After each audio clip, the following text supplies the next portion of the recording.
Today we're going to talk about how to address Christianity's branding problem in the West.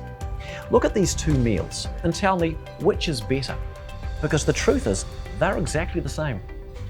The only difference is that we ask the kitchen in this cafe to present one meal well while making a mess of the other. And this is the kind of problem Christianity has in the West. Public media have reported on the bad stuff for years, but not often on the good.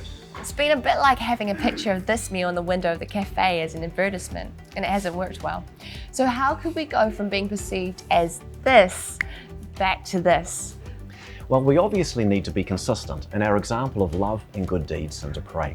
But a key area for growth, which many churches recognise, is that we need to find a way to engage more in the conversations of our societies around us. And that's what this video series is about. And this first video in this new series is to remind us of the positive effects Christianity has on people's lives and on societies, because this is good news for people, not bad. For example, are you aware of the uniquely positive influence the Christian faith has had on people's lives? Tell me.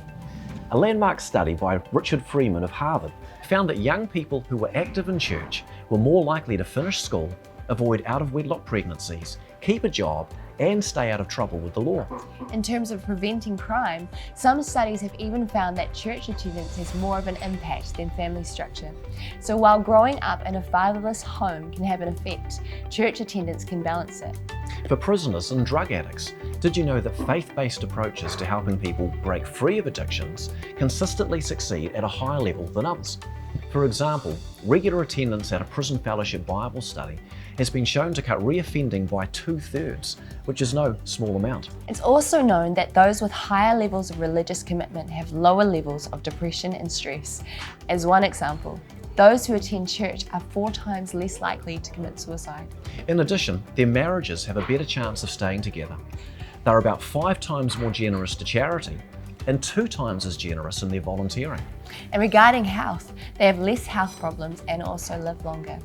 And in case we're not getting the point, if you were told these improved outcomes were going to be your future or that of your children, this would be good news, not bad. Yeah, absolutely. But the type of good Christianity brings is even broader than this, because Christianity is known to transform societies for good and in a way that is again truly unique.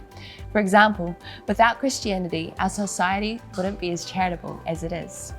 In fact, one historian I read of noted that he couldn't find a single example of a charitable organisation existing to help the poor prior to Christ. While in New Zealand alone today, we have more than 25,000 charitable organisations. And what we're saying is this is because of Christianity and the way it's influenced our cultural way of thinking. Prior to Christ, there were no hospitals to help the poor and needy. Well, after him, and specifically because of him, they came about. The reason behind why we give education even to poor people are exactly the same. The only reason the slave trade was stopped in England was because of the initiatives started by followers of Jesus. And do you know how our entire society today believes in the equality of races? That's why. The same goes for our beliefs on the equality of women and men too. The women's rights movement started as a specifically Christian movement until the values it promoted were eventually embraced by our entire society. And that's also true for our freedoms of speech and religion, our belief in human rights, and more. So, while there have been terrible things that have happened in the name of God's church when corrupted leaders abused powers, like in the Crusades or Inquisitions, an honest assessment reveals that the real problem wasn't Christianity, but instead the fact that these leaders weren't following Christian teachings. A quick look at Jesus' teachings shows this, and there are historians across the globe who confirm that Christianity really has brought more good to this planet than any other thing.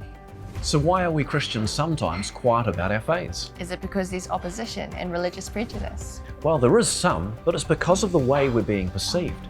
How about we change this by learning how to engage more in these conversations while telling stories about the good stuff? Because Christianity is good news. Let's get this message known.